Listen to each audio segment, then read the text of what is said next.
Welcome to the Going Green podcast. And this week we're going to have a look at the energy grid, power.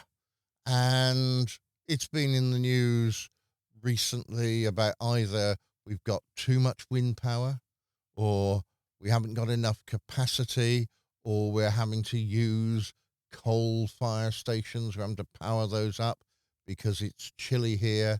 I got my fleece on because, it's a little bit chilly here. We have a smattering of snow uh, in March, and whereas that's nothing really that unusual, it's been a relatively mild year so far, and so it hasn't been too bad. So when we do get a cold snap, people are sort of complaining that there's a little bit of snow dusting the car, and so probably the country will run to a complete close, won't it? Right. Anyway, back to power. Right. So we had some interesting articles about having to shut some of the wind generation down because they were making too much power. Uh, which seems a bit crazy, but it's one of those things where it's hard to really express. But essentially, we've got some wind turbines. Fair enough, they're good and they produce free clean energy. Quite a lot, actually. And the point is, they produce quite a lot.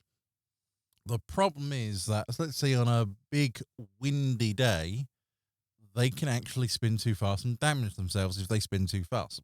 Hence the reason why they have to turn them off at high speeds. But last week, it was actually revealed that they weren't being switched off because they were spinning too fast. It was because they were actually, the wind was so consistent that they were actually generating more power than the grid could handle. So effectively, they had to be turned off from the grid so that the grid wasn't using excess, or wasn't excess in the system, because no one's using the excess. We've Well, talked. that's not absolutely right, because where is all our wind power being produced? And that is technically north of England, Scotland, off the coast. Where do we use most of the power? Probably the southeast of England. And that means we've got to get the power from the north to the south. And the grid couldn't cope. Yeah, well, unfortunately, there's the critical problem: is that the national grid, the system that transmit power from place to place, as in from power station to your house. I wouldn't say it's old. That's the wrong way to put it. But what I could say is that it's more. It's built to a set capacity. Let's say it's set to transmit something daft like 10 megawatts of power a day. And if we use 10 megawatts and we produce 10 megawatts, then the overall capacity of the system to transmit and to use power is zero. Now, that's not the case. They actually build in a little bit of capacity so that suddenly, let's say a football game happens and everybody rushes to go boil the kettle for a cup of tea, then they have enough power for that surge, and they can say ramp it up. And they know when halftime is about to hit, and they can surge, release all the power into the grid, or allow the transmission to go through, and essentially everybody can turn on their kettles all at once and have no problems. The reason that happens is, if it didn't happen like that, we'll get brownouts, which essentially is there's too much power draw from the residential or the commercial side That's being produced, yeah. being produced, so there's not enough power in the grid. But there is the other way around, where technically there's not enough draw from the residential, such as at night when we're all asleep, and that basically they have to wind down how much power is being produced. And you can see this graph, this picture of the fluctuating of daylight through a lovely place known as GridWatch. This is a website that basically monitors or uses data from the national grid of how much power is being produced and used all the time. And so, it gives you a breakdown of what is being used because that's what they're, telling you what's being used. They're quite happy to release that information. And you can see the ups and downs of when it's day and when it's night, and we're all asleep, not needing power, and when we're needing power when we're awake. Or when it's a really dark day and everybody has their lights on, you can see we need more power. Or when it's a nice bright sunny days and most people barely actually use any electricity. So this is a website called gridwatch.co.uk, and we use it quite a bit to have a look at things. And if we look at this, we can see that basically it looks like lots of waves going up and down because during the daytime we use a lot of electricity and at night time we don't use so much. And if we look at the way that electricity is sort of generated in the UK, the nuclear reactors provide the base amount of electricity. And at the moment, they're producing about 10% of our electricity. And then our gas provides basically the bulk. At the moment, I can read it's about 48%. So we've got other bits that go in, and we can sort of accept we've got amount of wind coming in, and today it's on 14%. And considering it's snowing, we've actually got solar at around about 5%. But unusually, we're actually using some coal as well. Well, yes. Well, this is the next critical point is because today is quite a cold day, and in particularly it's been cold for the last couple of days as well. The essentially everybody's heating's kicked on, and so there wasn't enough power being generated for everybody to turn on their boilers, their electric heaters, their blankets because of how cold it is. So, in the capacity of how much production's being made, they just said that right, we'll ramp up power production, or and we need to do that. So let's roll out the coal power plants. So we'll turn them on, basically turn them on. They can generate a little bit of power, more power than expected, and actually feed into the grid so that the usage capacity or the drain, which they call it, is negligible. As in, what is being produced is how much being used.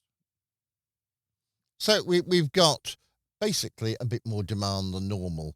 But the why do we have to actually turn off these wonderful, cheap, almost free wind power and go to something like coal? And that is basically where they are, isn't it? Yeah, it is, as we said before, it is trying to transmit the power from where it's hungriest, which is, I looked at the report, apparently the M4 is quite a hungry place for The M4 power. corridor, The yes, M4 all the sort of business industry based down there. So that's a huge amount there. Yeah. and but genuinely it is, of course, is power is generated in the north with all the wind turbines and those things, but they're spread all over the place, power stations amongst the UK. So it's just where the wind turbines are, and then that power has to be transmitted um, to you, where in your houses and wherever and where your power might go. They said genuinely cities use more power because, of course, well, that makes more sense because they're more people density, increased density of people. So, of course, they do consume more power than the rural sites, which is understandable. And so the transmission line of sort of how much power needs to be fed to a city, it needs to be increased in the rural areas. Great, wonderful, that's fine. Except, of course, you asked me, yes, London's in the south, but you've got places like Manchester, you've got all sorts of large cities that do generally use a lot of power.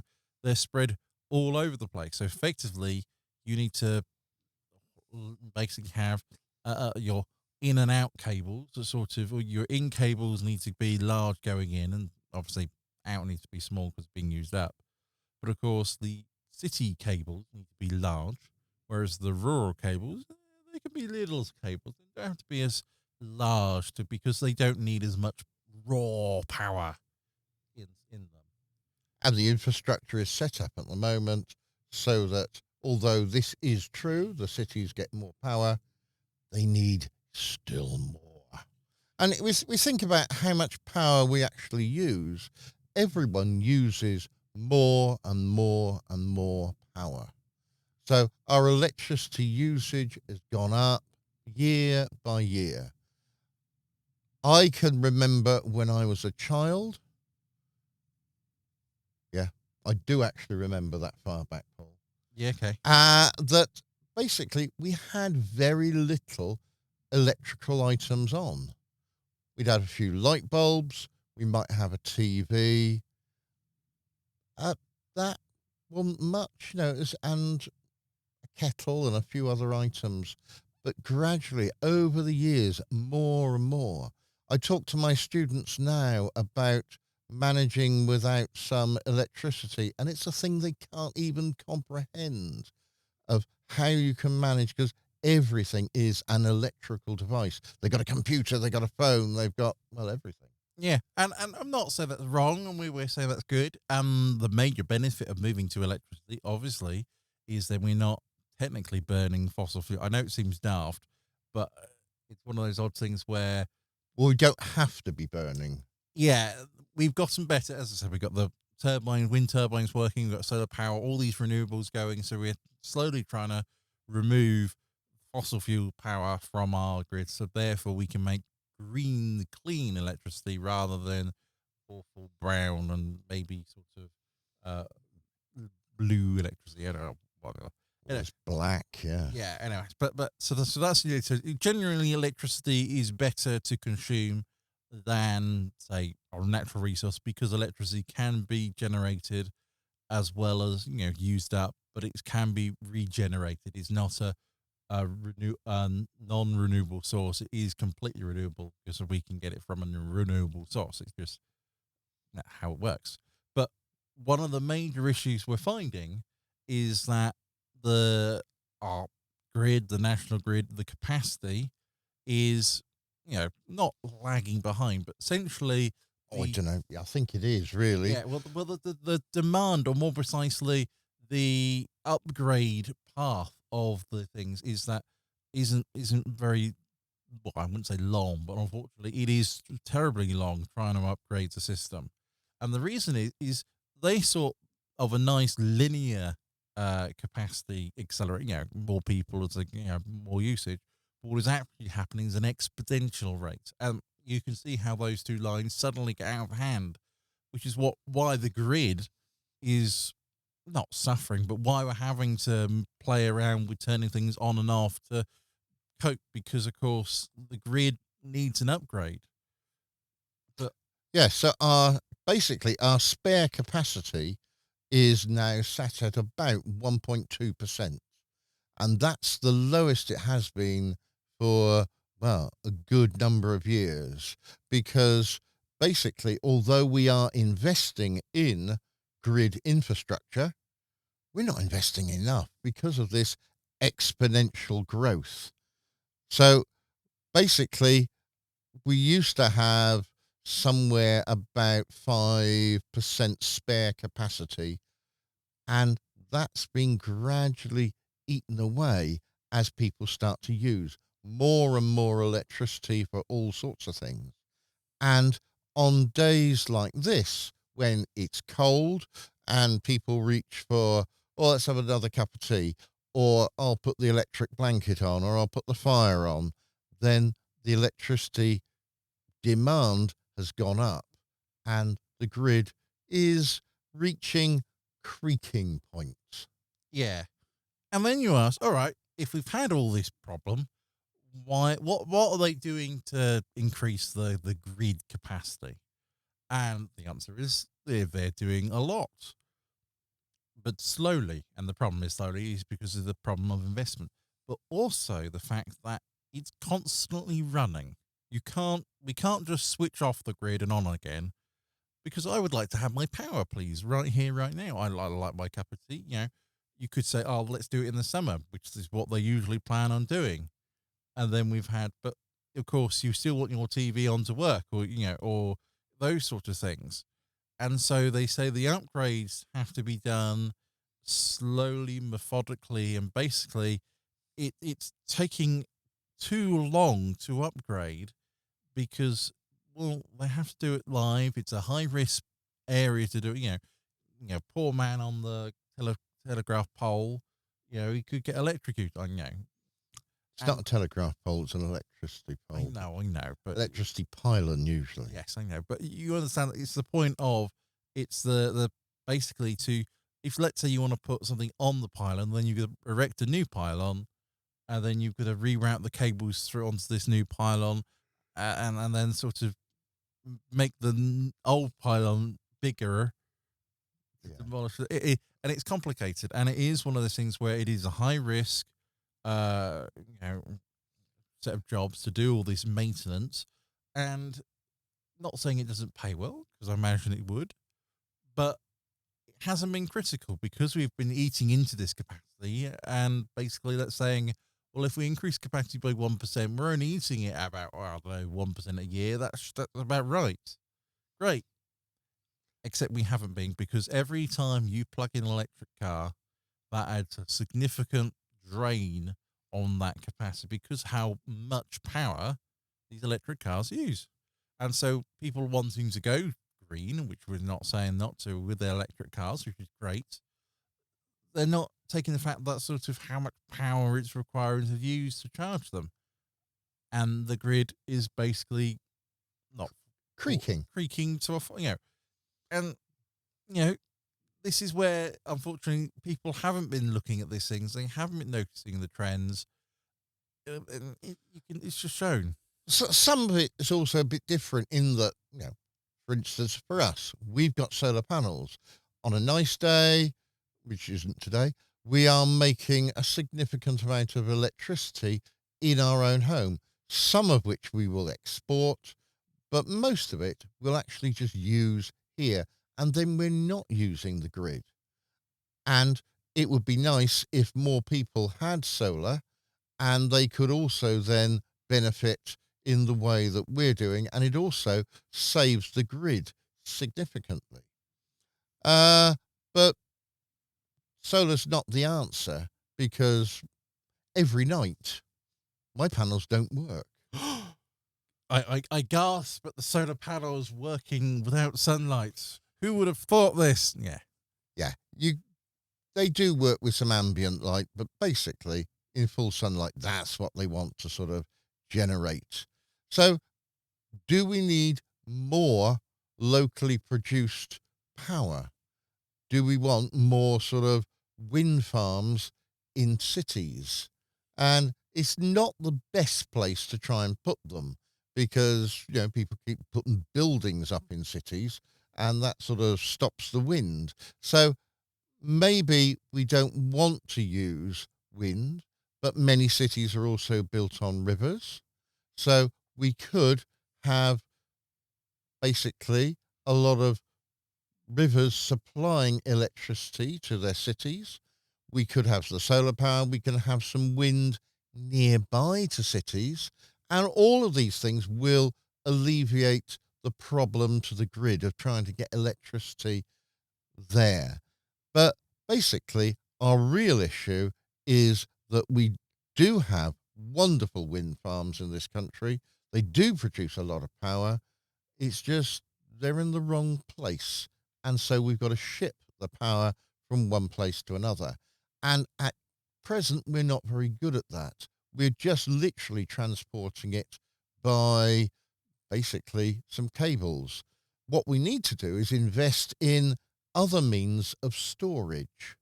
So, for instance, we're not using much electricity at night.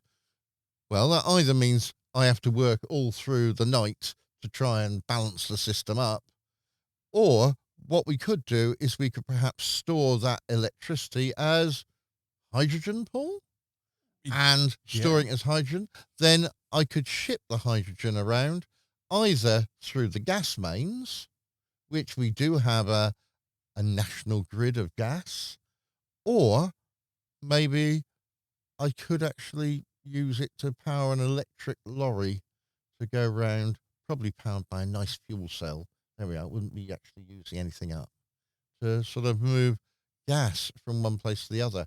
I'm not suggesting we ship gas. We've got pipelines that will actually do that quite efficiently. Yeah, so there are lots of ideas out there and solutions. I was reading a report from 2013 about how the grid was going to have all these problems in the next 10 years.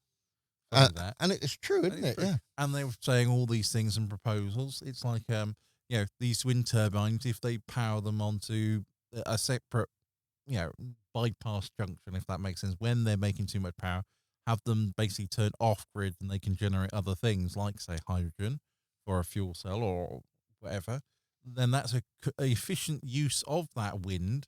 And then when it's not so windy, you now turn back the hydrogen to for a fuel cell, or you burn it, whatever you want to do with it. But you use the excess power to basically store as a way and put it into storage, rather than just turning it off and then wasting the opportunity of generating free power. So it is one of those things where, but one of these, it always comes back to this classic chicken and egg problem of, where do you need the power? Who needs the power? Where does the power come from? And where does it generate? And, somehow the two need to be connected and need to be thought about.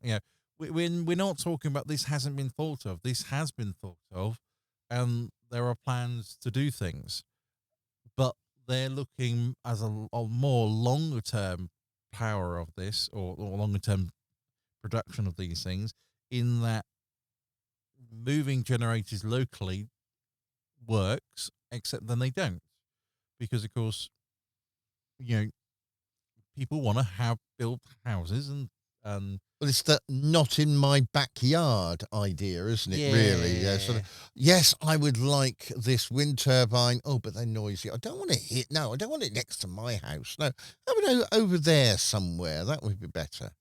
And if we just shove them out at sea, which is a very good place to have them, then people complain about, well, it's an eyesore. But you've got a choice. Would you prefer an eyesore or no electricity? And a lot of these people do complain about, oh, this is in the way. I don't like this here.